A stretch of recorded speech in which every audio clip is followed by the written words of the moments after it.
शमशान मनु भंडारी। लेखिका परिचय। हिंदी कहानीकार मनु भंडारी का जन्म 1931 ई में मध्य प्रदेश के भानपुरा नामक गांव में हुआ। उच्च शिक्षा प्राप्ति के लिए आपने काशी हिंदू विश्वविद्यालय में प्रवेश लेकर वहीं से एमए की उपाधि प्राप्त की। नई पीढ़ी की महिला कथाकारों में आपका विशिष्ट स्थान है। आपका विवाह हिंदी साहित्यकार श्री राजेंद्र यादव से हुआ। आपने अपनी कहानियों में नारी जीवन की समस्याओं को मार्मिक ढंग से रेखांकित किया है। आपकी रचना शैली संयंत्र और प्रभावपूर्ण है। भाषा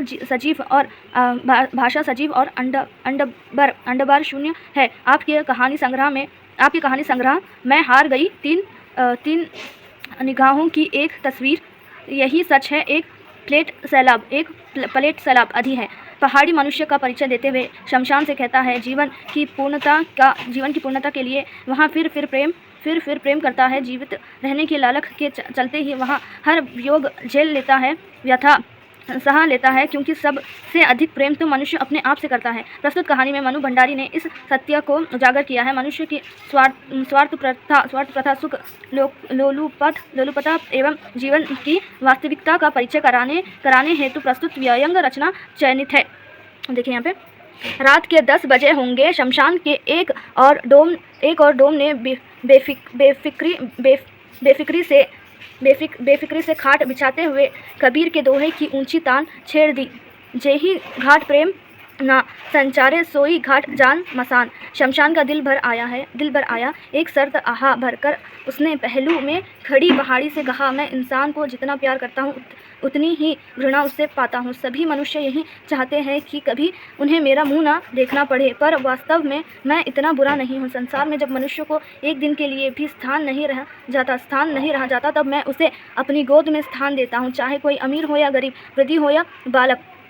मैं सबको समान दृष्टि से देखता हूँ, पर इससे क्या होता है? मेरे पास वहाँ प्रेम नहीं जो मनुष्य की सबसे बड़ी निधि है। मेरे दिल में मोहब्बत का वहाँ चिराग रोशन नहीं होता जिसके बल पर मैं उसके दिल में अपने लिए थोड़ा सा स्थान बना सकता। नहीं जानता खुदा ने मेरे साथ ऐसी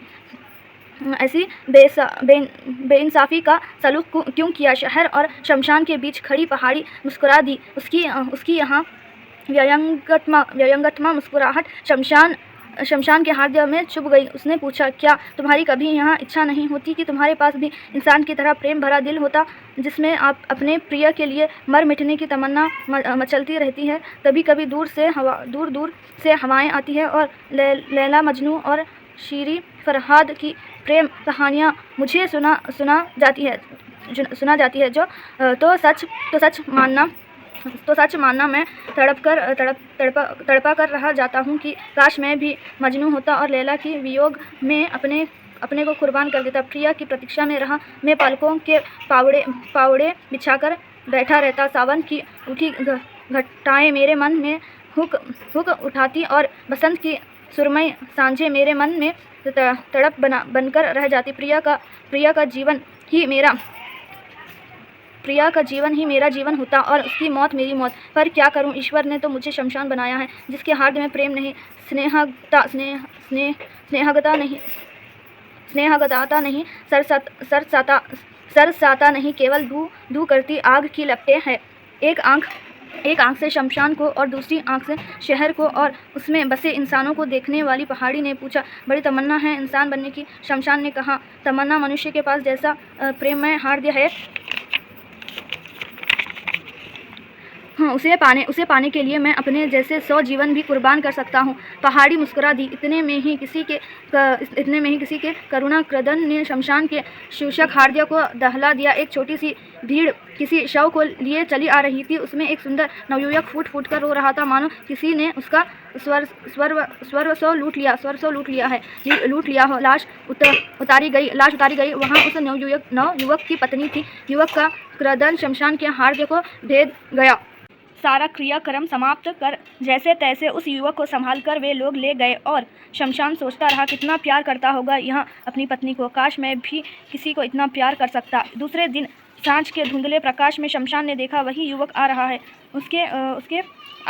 उसके कल और आज के चेहरे में ज़मीन आसमान का अंतर था। एक रात में ही जैसे वहाँ बूढ़ा हो गया था, आंखें सूजकर लाल हो गई थी। वहाँ पागलों की तरह लड़खड़ाता हुआ आया और अपनी पत्नी की राख बटोरने लगा। कुछ देर तक हिचकियाँ लेता रहा और उसकी आंखों से निरंतर अश्रु बहते रहे।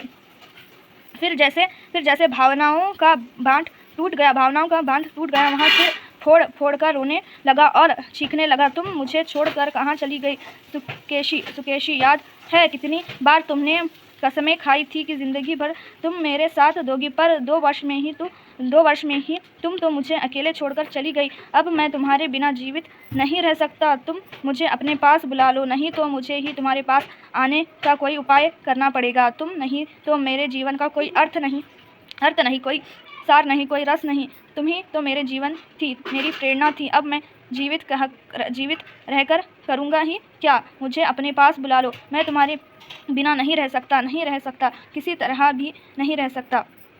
इसी प्रकार वहाँ विलाप करके रोता रहा, सिर फोड़ता रहा और मुख शमशान अपनी सूखी पथराई आँखों से इस दृश्य को देखता रहा। इंसान बनने की, प्रेम करने की और अपने प्रिय के वियोग में इस नवयुवक की भांति मार मिटने की तमन्ना और अधिक जोर पकड़ती रही। वहाँ यही सोचता रहा, काश मैं भी किसी को इसी तरह दिलो जान से प्यार कर सकता। उसके पहलू में खड़ी पहाड़ी मुस्कुराती रही। आगे देखिए। हाँ, रोध होकर वहाँ व्यक्ति तो चला गया, पर शमशान के हार्दिक को उसके आंसू गरम सलोखे की तरह दाग्ध करते रहे। उसने पहाड़ी से कहा, इस व्यक्ति की व्यथा ने मेरे हार्दिक को मथा डाला। यूँ तो यहाँ रोज़ ही ऐसा कितने ही व्यक्ति आते हैं, पर जाने क्यों इसके दुख में, इसकी वेदना में ऐसा क्या था जो मैं कभी नहीं भूल सकूंगा। तुम देखना अभी यहाँ जीवित नहीं रहेगा, एक दिन में ही अपनी प्रयासी के योग में जिसने अपने शरीर को आधा बना डाला हो, वहाँ भला कितने दिन इस प्रकार जीवित रह सकेगा। वहाँ अवश्य ही रो रो कर प्राण दे देगा, और मैं भी चाहता हूँ कि वहाँ मेरी गोद में आ जाए और मैं दोनों को हमेशा के लिए मिला दूँ। सारे दिन वहाँ युवक के शव की प्रतीक्षा करता रहा, पर शव न आया। हाँ, आसमान में जब सांझ का धुंधला का छाने लगा तो वहाँ युवक आया और वैसे ही पागलों की तरह प्रलप करता रहा। 3-4 दिन तक यहाँ क्रम बना रहा। फिर युवक का आना भी बंद हो गया, पर शमशान उसे न भूल सका। प्रत्येक जवान को वहाँ जाने किस उत्सुकता से देखता और फिर कुछ खिन्न हो जाता। एक दिन उसने पहाड़ी से पूछा, तुमने तो शहर को कोना दिखाई देता है, बता सकती हो उस युवक का क्या हाल है? पहाड़ी ने मुस्कुराते हुए कहा, नहीं। शमशान ने कहा, मेरा अंतःकरण रहकर कह रहा है कि अवश्य ही उसने आत्महत्या कर ली होगी। वहाँ शायद नदी में डूब गया होगा या किसी ऐसे ही उपाय से उसने अपना अंत कर लिया होगा कि मैं इसकी लाश को अभी नहीं पा सका। मेरी कितनी तमन्ना थी कि मैं उसे उसकी प्रिया के पास पहुंचा देता। पहाड़ी ने पूछा, तुम्हें विश्वास है कि वहाँ मर गया होगा? शमशान की जुटा, तुम तो बिल्कुल ही पत्थर हो, जिसके हार्दिक को प्रेम की पीर ना वेद दिया हो, वहाँ कभी जीवित नहीं रह सकता। पहाड़ी केवल मुस्कुरा दी। दिन आए और चले गए। अपने आंचल में इंसानों को अपने प्रेमियों के वियोग में आंसू बहाते देखा। शमशान का मन इंसान के प्रति और अधिक शुद्ध होता गया, और यहाँ एक क्रम सा हो गया कि शमशान इंसान के अलौकिक गुण गाया करता और पहाड़ी मुस्कुराया करती।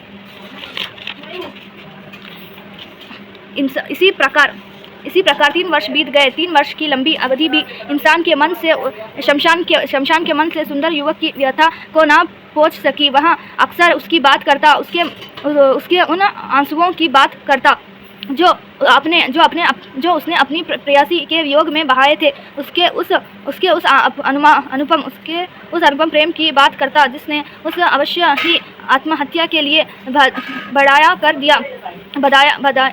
दिया होगा। उसके उस करुणा विलप की बात करता जो आज भी उसके हार्दिक को माथे डाल रहा था। तभी एक दिन फिर उसका हार्दिक किसी परिचित स्वर की करुणा चिता करो से दहल उठा। उसने देखा वही सुंदर युवक एक छोटी सी भीड़ के साथ किसी शव को लिए आ रहा है। शमशान ने सोचा वहाँ अभी जीवित है। अब इस अभागे पर ईश्वर ने कौन सा दुख डाला है। पर वहाँ पर जो बातचीत हो रही थी उसे यहाँ समझने में देर न लगी कि यहाँ भी उसकी पत्नी ही थी। सब लोग कह रहे थे इसका भाग्यों में पत्नी का सुख ही नहीं लिखा है। वरना 5 ही वर्ष में यूं दो पत्नियां ना छोड़ जाती। अभी बेचारी की उम्र ही क्या है। आज भी युवक का रुदन अत्यंत करुणा था।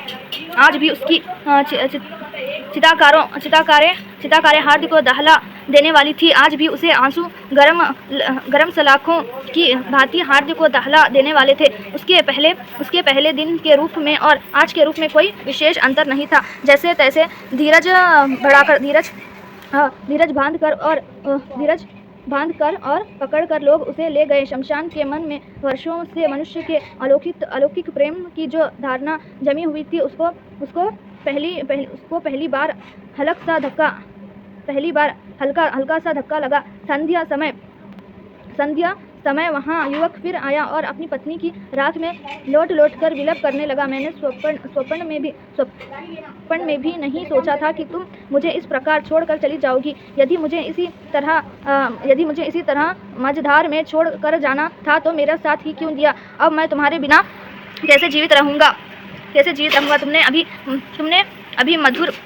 तुमने अभी मधुर मुस्कुराने से एक दिन में ही मेरा मन से सुकेशी का व्यर्थ पोंछ दी थी। मैं मन प्राण से तुम्हारा हो गया। तुम ही तो मेरे प्राण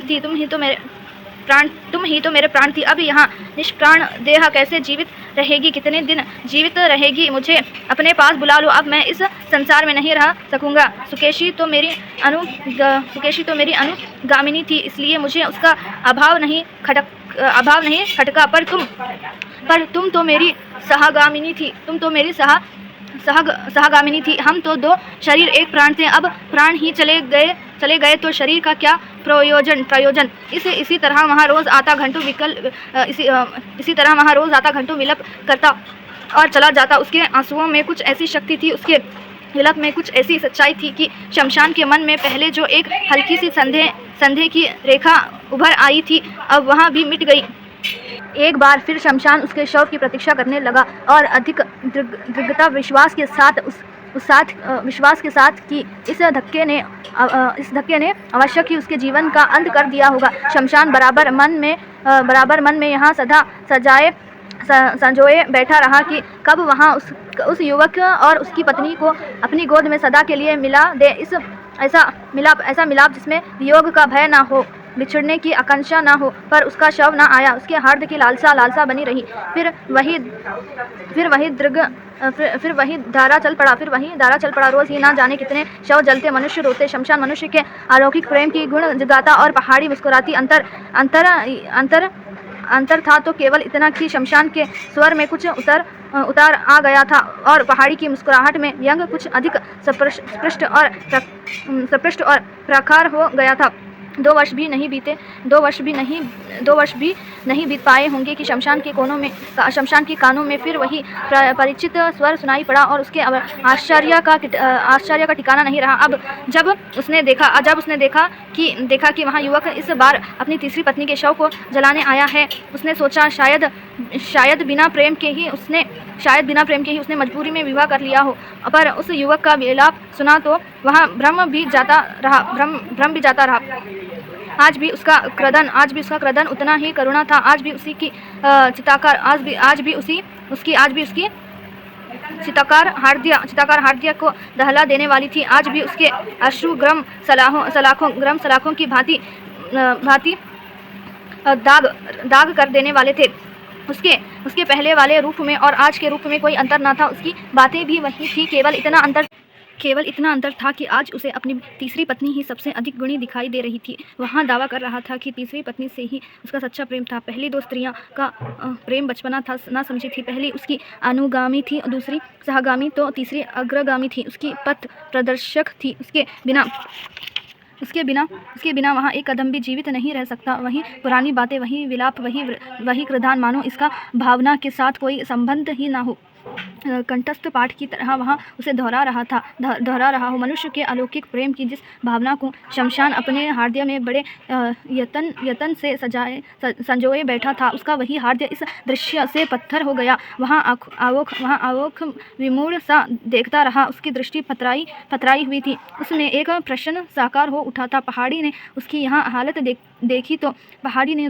देखी तो तरस खाकर बोली, सचमुच तुम मूर्ख हो, इतना भी नहीं समझते कि जो इंसान प्रेम करता है उसे जीवन भी कम प्यारा नहीं। वहाँ प्रेम की स्मृति, कल्पना और आध्यात्मिक भावना पर ही जिंदा नहीं रहता, जीवन की पूर्णता के लिए वहाँ फिर प्रेम करता है। जीवित रहने की लालक के चलते ही वहाँ हर वियोग झेल लेता है, व्यथा सह लेता है, क्योंकि सबसे अधिक प्रेम तो मनुष्य अपने आप से करता है।